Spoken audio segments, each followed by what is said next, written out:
구속에 나선 민주노총이 광주형 일자리에 대한 반대 목소리를 높였습니다. 현대차 투자 유치 협상에 불리하게 작용하지 않을까 우려됩니다. 광주와 전남을 기반으로 저비용 항공사 도약을 꿈꾸던 에어필립이 대표이사가 구속되면서 난기류를 만났습니다. 스쿨존에서 사고가 끊이지 않고 있지만 교통법규는 여전히 무시되고 있습니다. 어제 70대 교통안전 지킴이가 숨진 스쿨존도 마찬가지였습니다.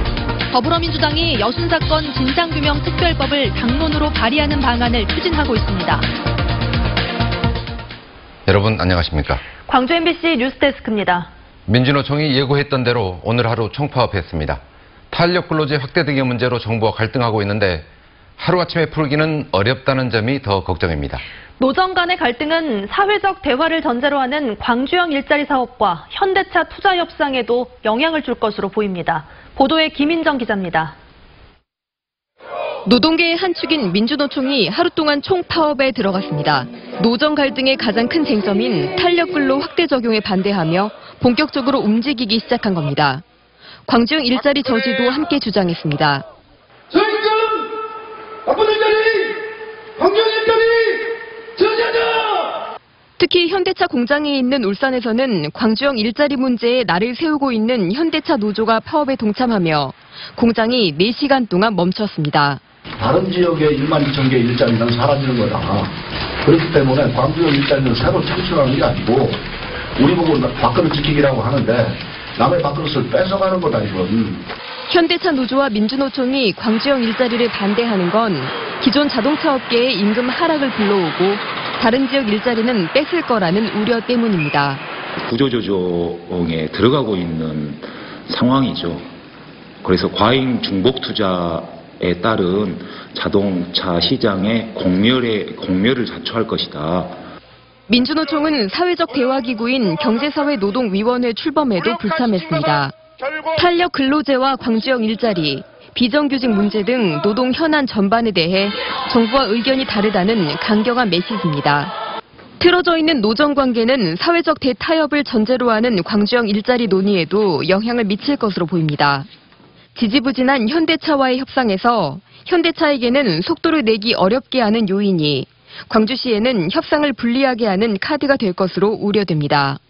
한편 현대차 측은 이번 파업에 대해 노조의 민형사상 책임을 묻겠다고 했지만 광주형 일자리에 대해서는 말을 아꼈습니다.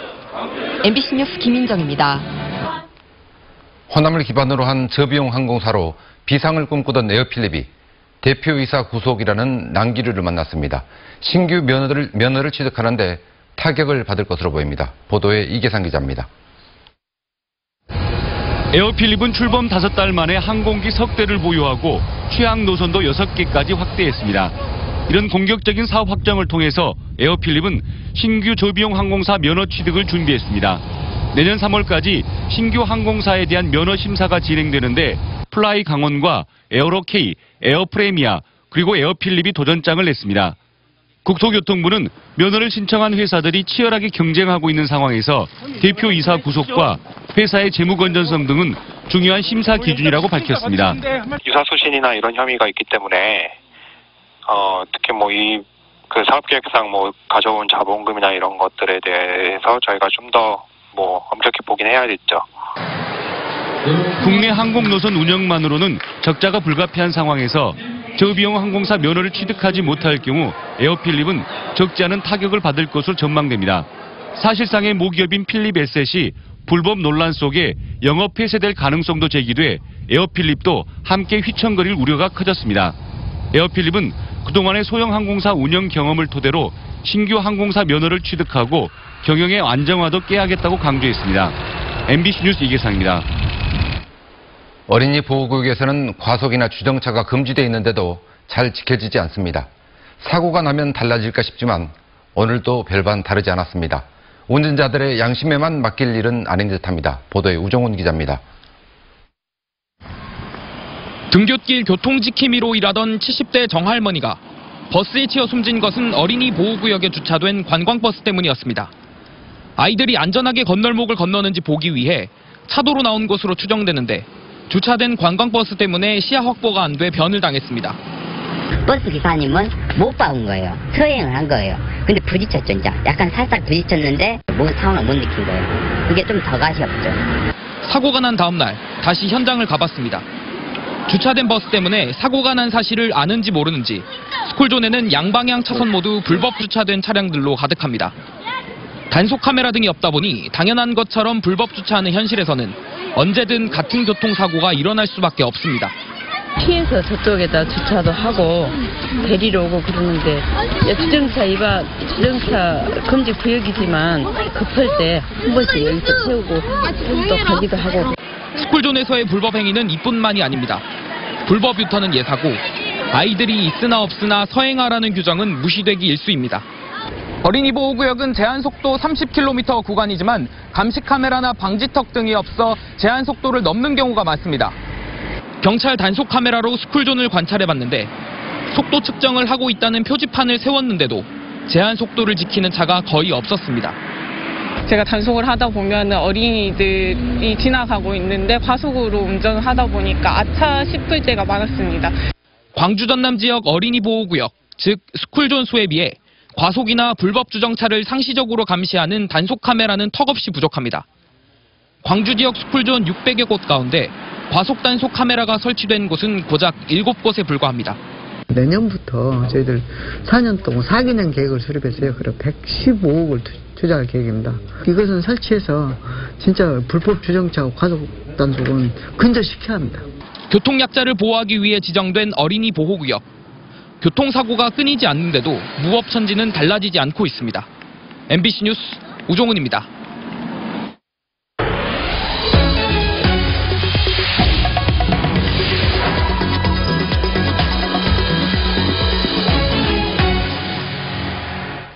여순 사건 70주기를 맞아 지역 국회의원들이 진상규명을 위한 특별법안을 잇따라 내놓고 있습니다. 여당인 더불어민주당에서는 특별법을 당론으로 발의하는 방안이 추진되고 있습니다. 문영철 기자입니다.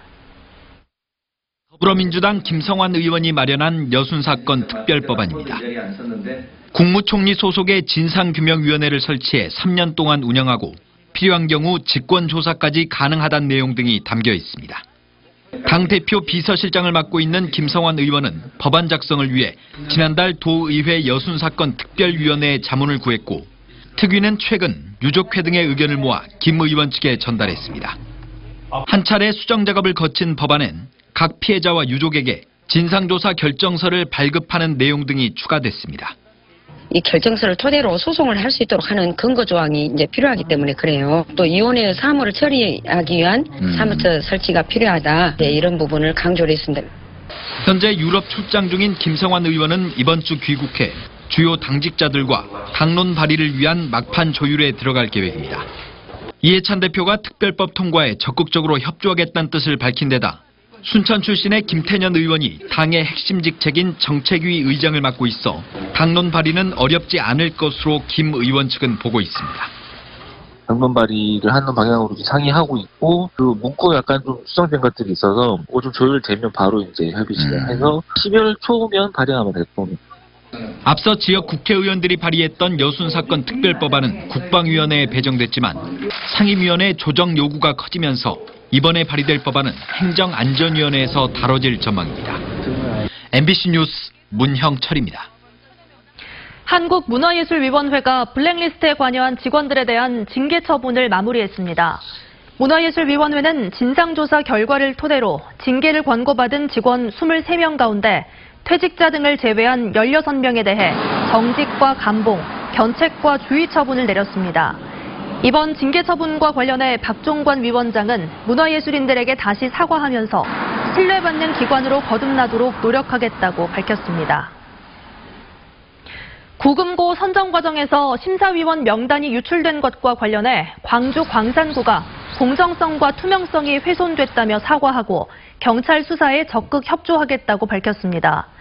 광산구는 그러면서도 심사위원 명단 유출 의혹을 제기해온 농협이 유치 경쟁 과정에서 담당 공무원에게 먼저 명단을 달라고 청탁한 사실은 은폐하고 있다고 주장했습니다. 또 금고 선정 재심의 여부에 대해서는 법원에서 진행 중인 가처분 결과가 나온 뒤에 결정하겠다고 밝혔습니다. 요즘 기능성 쌀에 대한 관심과 수요가 커지고 있는데요. 장흥에서 재배하고 있는 토종 야생벼 적토미는 없어서 못 팔 정도라고 합니다. 문현철 기자가 취재했습니다. 멀리서는 우거진 잡초처럼 보이지만 수확을 앞둔 벼입니다.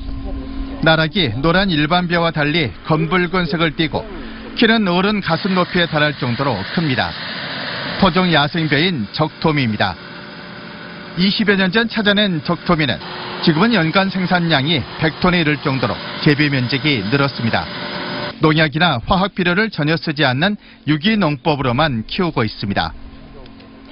야생의 특징을 계승한 쌀들이기 때문에 재배 방법이 자연에 가깝게 재배하는 방식을 선택을 해요.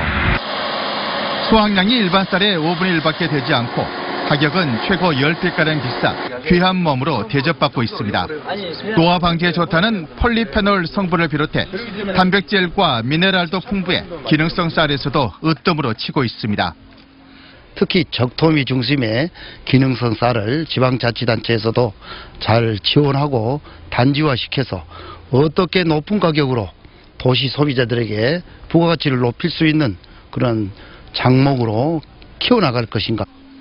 백화점과 직거래로만 거래되던 적토미가 최근에는 한방에서 질병 치료용으로도 활용되고 있습니다. MBC 뉴스 문현철입니다.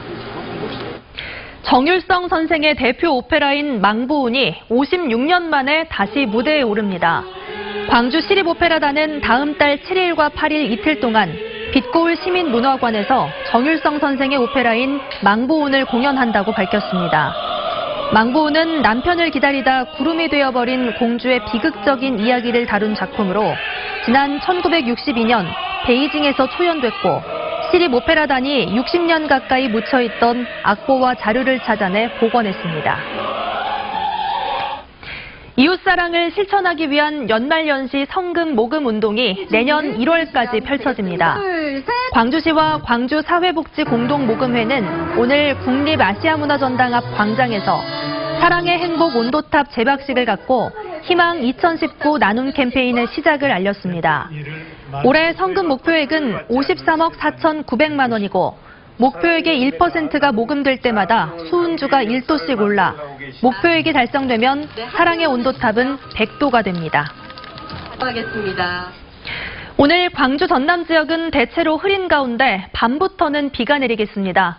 광주지방기상청에 따르면 광주 전남 내륙 전 지역에는 밤부터 비가 내리기 시작해 내일 새벽까지 5mm의 비가 내리겠습니다. 낮 최고 기온은 한평이 16도로 가장 높았고 곡성 11.9도, 광주 12.7도 등으로 평년과 비슷했습니다. 내일 아침 최저 기온은 광주 전남 대부분의 지역이 영하 1도에서 영상 5도로 오늘과 비슷하겠습니다.